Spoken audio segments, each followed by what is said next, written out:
കേരളത്തിൽ യു.ഡി.എഫ് ഭരണം തിരിച്ചെത്തിയതിന് പിന്നാലെ അധികാരത്തിന്റെ സന്തോഷത്തെക്കാൾ കൂടുതൽ ചർച്ചയാകുന്നത് കോൺഗ്രസിനുള്ളിലെ ആഭ്യന്തര സമ്മർദ്ദങ്ങളാണ്. വലിയ വിജയത്തിനു പിന്നാലെ പാർട്ടി ഒരു ശക്തമായ ഭരണരൂപം ഒരുക്കുമെന്ന് പ്രതീക്ഷിക്കുമ്പോൾ ഇപ്പോൾ ഉയരുന്നത് ആർക്കെല്ലാം മന്ത്രിസ്ഥാനം എന്ന ചോദ്യമാണ്.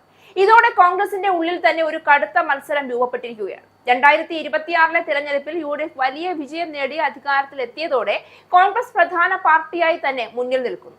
എന്നാൽ അതിനൊപ്പം തന്നെ മന്ത്രിസ്ഥാനം ആവശ്യപ്പെട്ട് വിവിധ വിഭാഗങ്ങൾ സമ്മർദ്ദം ചെലുത്തുന്ന സാഹചര്യം വ്യക്തമായി കാണപ്പെടുന്നു.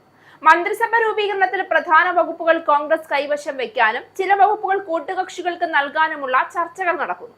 തിരഞ്ഞെടുപ്പിലെ മികച്ച വിജയത്തിനു പിന്നാലെ വരുന്ന മന്ത്രിസഭയിൽ 2 മന്ത്രിസ്ഥാനവും ചീഫ് വിപ്പ് പദവിയും ആവശ്യപ്പെടാൻ ഒരുങ്ങിയിരിക്കുകയാണ് കേരള കോൺഗ്രസ്. പാർട്ടിയുടെ വിജയിച്ച 7 MLA-മാരെയും ചെയർമാൻ PJ ജോസഫ് വോട്ടെണ്ണലിനു ശേഷം തൊടുപുഴ പുറപ്പുഴയിലെ വീട്ടിലേക്ക് അടിയന്തരമായി വിളിച്ചു വരുത്തി യോഗം ചേർന്നാണ് നിലപാടെടുത്തത്. യു.ഡി.എഫിലെ മൂന്നാമത്തെ വലിയ കക്ഷി എന്ന നിലയിൽ അർഹതപ്പെട്ട സ്ഥാനം ലഭിക്കണമെന്ന് യോഗത്തിൽ ആവശ്യമുയർന്നു. പ്രധാന വകുപ്പുകളൊന്നും ആവശ്യപ്പെടും.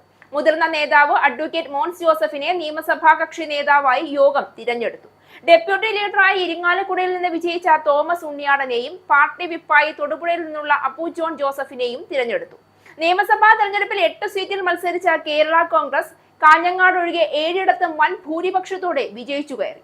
2021 തിരഞ്ഞെടുപ്പിൽ 10 സീറ്റിൽ മത്സരിച്ച പാർട്ടി കോൺഗ്രസിന്റെ നിർബന്ധത്തിന് വഴങ്ങി ഇക്കുറി ഇടുക്കി, ഏറ്റുമാനൂർ സീറ്റുകൾ വിട്ടുകൊടുത്തിരുന്നു.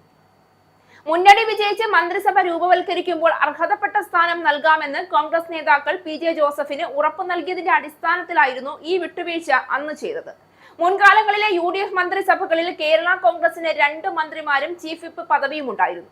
അതിൽ കൂടുതൽ ചോദിക്കുന്നില്ല എന്നും അർഹതപ്പെട്ടത് മാത്രമാണ് ആവശ്യപ്പെടുന്നതുമെന്നുമാണ് പാർട്ടി നിലപാട്. വരും ദിവസങ്ങളിൽ മുന്നണിക്കുള്ളിൽ നടക്കുന്ന ചർച്ചകളിൽ ഇക്കാര്യം ഉന്നയിക്കാൻ മോൻസ് ജോസഫിനെയും അപ്പു ജോൺ ജോസഫിനെയും ചുമതലപ്പെടുത്തി. കോൺഗ്രസിന് 63 സീറ്റുകൾ ഉള്ളതിനാൽ വലിയ സമ്മർദ്ദം ചെലുത്താൻ കേരള കോൺഗ്രസിന് കഴിയില്ല. എന്നാൽ ഇവിടെ ഒരേയൊരു കേരള കോൺഗ്രസ് മാത്രമാണുള്ളതെന്ന PJ ജോസഫിന്റെ പ്രഖ്യാപനം സമ്മർദ്ദ തന്ത്രം കൂടിയാണ്. ഒരു മന്ത്രിസ്ഥാനവും ചീഫ് വിപ്പ് സ്ഥാനവും മാത്രമാണ് ലഭിക്കുന്നതെങ്കിൽ മോൻസ് ജോസഫിനെ മന്ത്രിയായും തോമസ് ഉണ്ണിയാടനെ ചീഫ് വിപ്പുമായി പരിഗണിക്കാനാണ് ധാരണ.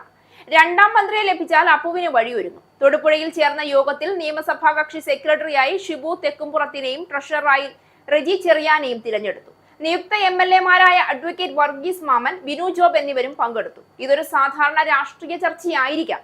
പക്ഷെ ഇപ്പോഴത്തെ സാഹചര്യത്തിൽ അത് അവകാശം എന്നതിലേക്കാണ് വഴിമാറുന്നത്.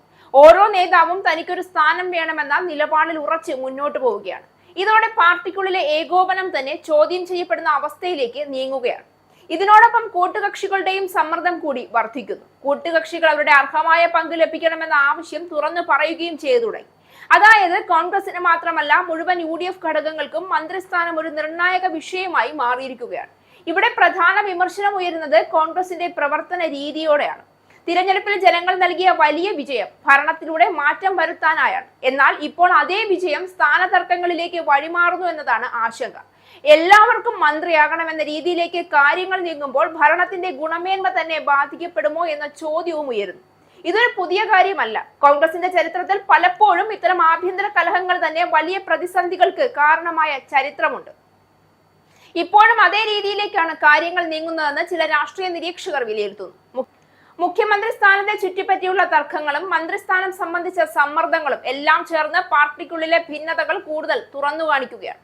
ഇവിടെ ഒരു അടിസ്ഥാന പ്രശ്നമുണ്ട്: വിജയം കൈകാര്യം ചെയ്യാനുള്ള കോൺഗ്രസിന്റെ ശേഷി. തിരഞ്ഞെടുപ്പിൽ ജയിക്കുക ഒരു ഘട്ടം മാത്രമാണ്. അതിനുശേഷം ഐക്യം നിലനിർത്തി ഭരണത്തിലേക്ക് കടക്കുക തന്നെയാണ് ഏറ്റവും വലിയ വെല്ലുവിളി.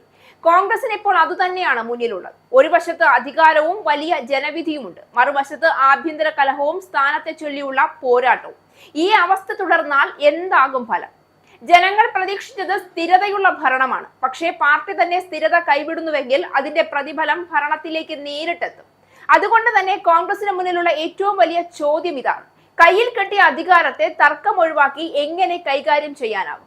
ഉത്തരം തെളിയിച്ചില്ല എങ്കിൽ ഈ മന്ത്രിസ്ഥാന പോരാട്ടം തന്നെയാകും പാർട്ടിയുടെ ഏറ്റവും വലിയ ദൗർബല്യമായി മാറുക.